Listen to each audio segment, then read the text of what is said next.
саламатсыздар. Саламатсыздарбы, урматтуу мекендештер, ардактуу Улукбек Асамединович, урматтуу спортчуларыбыз.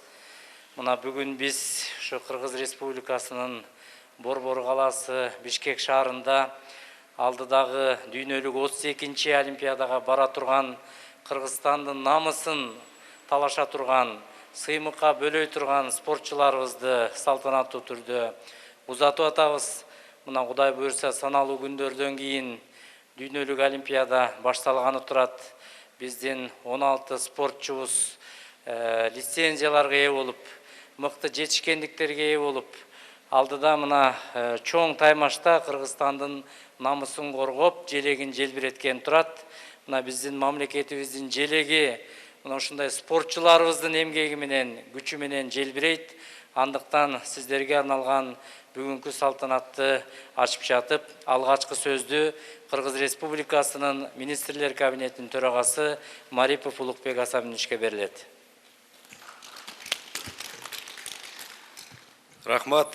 Саламатсыздарбы, биздин урматтуу биз сыймыктанган спортчулар, урматтуу биздин эң сыймыктанган инсандар. Бүгүн чындыгында абдан жакшы күн. Анткени мекендин чыныгы уулдары, кыздарын биз улуу сапарга узатып жатабыз. Спорт бул баарыбыздын башыбызды бириктирет, элдин башын бириктирет. Кыргызстандын атын мына сиздер Кудай буйрса чыгарасыздар деп биз ишенип турабыз. Жалпы кыргызстандыктар сиздердин чыныгы күйөрмандарыңыздар болуп эсептелебиз. Ала тоонун койнундагы ар бир жаран динине карабай, тилине карабай, дилибизге карабастан баарыбыз сиздер үчүн биз күйүп, бышып, колдоп келебиз. Мындан ары да колдойбуз. Сиздердин күрөштү түн уктабай баарыбыз карап отурабыз. Кудай буйрса, сиздердин атыңыздарды айтып жаратканга жалынабыз. Токиого 32-чи жайкы олимпиадалык оюндарга мына жакынкы күндөрдө Кудай буйрса учасыздар. Биз сиздерди жакшы дем менен узатсак деп бүгүн мына чогулуп отурабыз. Сиздерге күчтүү дымак берели деп Кыргыз Республикасынын президенти урматтуу Садыр Нуркожоевич Жапаровдун атынан бүгүнкү жолугушууну атайын уюштурдук. Анткени чоң мелдештин алдында өлкөнүн моралдык колдоосу абдан маанилүү деп эсептейбиз.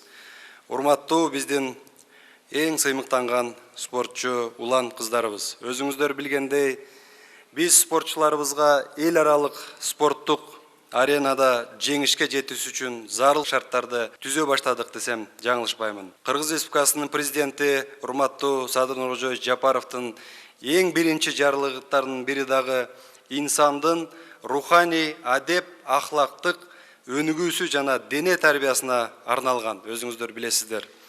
Кыргызстан бардык күч аракетин өзүнүн асыл уул кыздарына жумшайт деп биз ишенебиз. Быйыл болсо мына 17 спортчу олимпиадалык лицензия утуп алдыңыздар. Бул сиздердин биринчи жеңишиңиздер деп ойлойбуз. Сиздерге ийгилик жана бийиктик каалайбыз.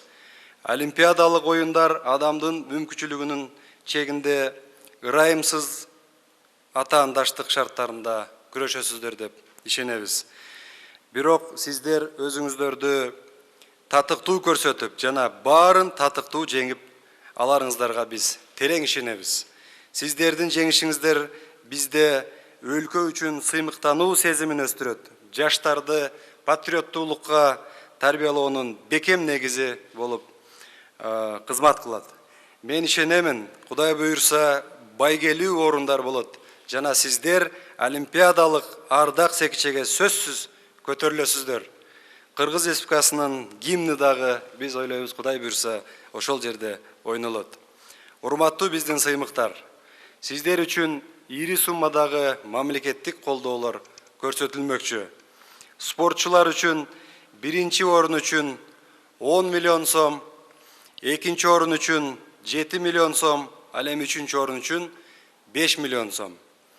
Андан сырткары, башкы машыктыруучуга сыйлык акы спортчунун акчалай сыйлыгынын 30% өлчөмүндө төлөнсө, улук жана жеке машыктыруучуларга сыйлык акы спортчунун акчалай сыйлыгынын 25% өлчөмүндө төлөнөт. Ал эми биринчи машыктыруучуга сыйлык акы спортчунун акчалай сыйлыгынын 10% өлчөмүндө төлөнөт. Ошондой эле спорттун түрлөрү боюнча медициналык персоналдарга дагы сыйлык акы, олимпиадалык оюндарынын чемпиондорунун жана байге ээлеринин жалпы байге фондунун 10% өлчөмүндө Кудай буйруса төлөнүп берилет. Расмий тилде дагы айтып коеюн, уруксат берсеңиздер. Хочу отметить, что за призовые места будет оказана государственная поддержка спортсменам, тренерам, а также медицинскому персоналу. Для спортсменов за первое место 10 миллионов сомов, за второе место 7 миллионов сомов, за третье место 5 миллионов сомов. А также главному тренеру премия будет выплачена в размере 30% от денежного вознаграждения спортсмена, старшему личному тренеру в размере 25% от денежного вознаграждения спортсмена, а также первому тренеру в размере 10% от денежного вознаграждения спортсмена, а также медицинскому персоналу премия в размере 10% от общего призового фонда чемпионов и призеров Олимпийских игр. Урматтуу биздин спортсмендер, жеңиш менен келиңиздер. Сиздердин ысымдар алтын тамгалар менен кылымдарга Кудай буйруса тарыхка жазылсын. Сиздер менен бардык биздин урпактар сыймыктансын. Спорт элибизге албетте позитив берет. Мына азыр коронавирус учурунда биз ойлойбуз, сиздердин ушул жасап жаткан эмгегиңиздер биздин элибиздин духун көтөрүп, позитив берип, ынтымактуулукка бетер чыңайт деп мен терең ишенемин. Хочу подчеркнуть, что я высоко ценю каждое успешное выступление спортсменов и работу тренеров. Желаю вам успешно выступить на Олимпийских играх и завоевать медали для нашей страны. Ведь вся страна с нетерпением ждет от вас побед. Урматтуу мекендештер, урматтуу биздин спортчулар, биз сиздерди дагы бир жолу кайталайын. Жеңиштер менен күтөбүз. Кудай колдосун. Бүгүн болсо мына азыр Кыргыз Республикасынын командасынын капитаны Атабек Азизбековичке олимпиадалык желекти чоң үмүттөр, тилектер менен тапшырабыз. Атабек мырза, ак жол той болуңуз. Сиз көтөргөн ыйык желек сыймык алып келсин. Жеңиш менен келиңиздер. Кыргыз Республикасынын мамлекеттик туусун салтанаттуу тапшыруу үчүн Кыргыз Республикасынын курама командасынын капитаны Атабек Азизбеков чакырабыз.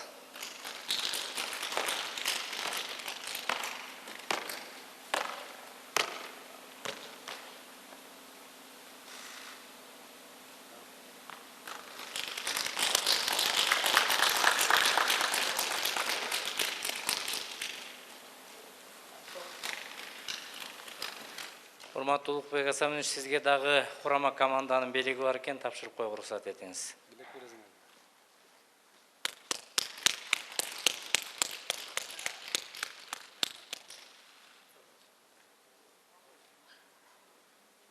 Урматтуу мекендештер, бизде жакшы салтыбыз бар.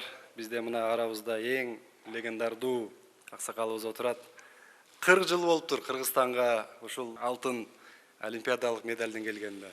Кудай буйруса азыр ушул Каныбек Осмоналиев аксакалыбыз бата берсе, Кудай буйруса сиздер дагы ушул биздин агабыздай медаль менен кайтасыздар. Келиңиз аксакал, бата бериңиз. Амин.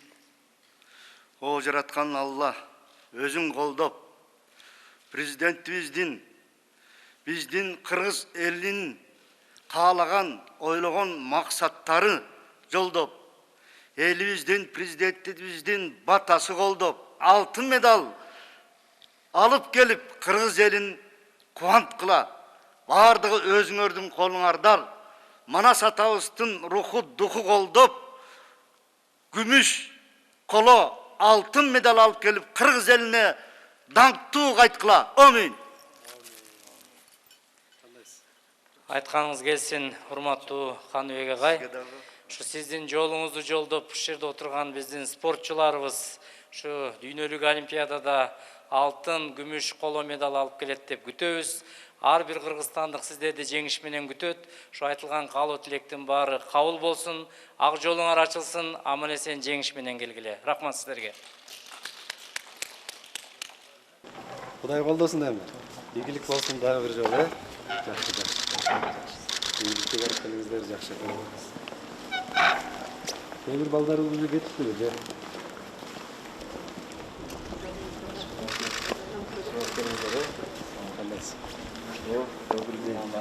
Молодцы. Формаларды аябай кооз чыгыптыр, э? Жакшы.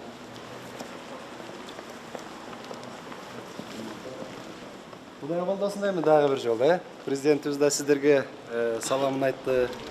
Анан Кудай буйрса келгенде өзү тапшырат деп биз терең ишенебиз. Сиздерге ийгиликтүү кайтып, ак жол той болсун. Жакшы выступать этип, баягы чыныгы азыр мына Каныбек аксакал берген бата бергендей дукту бийик көтөрүп, мен ойлойм жеңиш менен кайтасыздар. Рахмат чоң сиздерге. Макул, жакшы.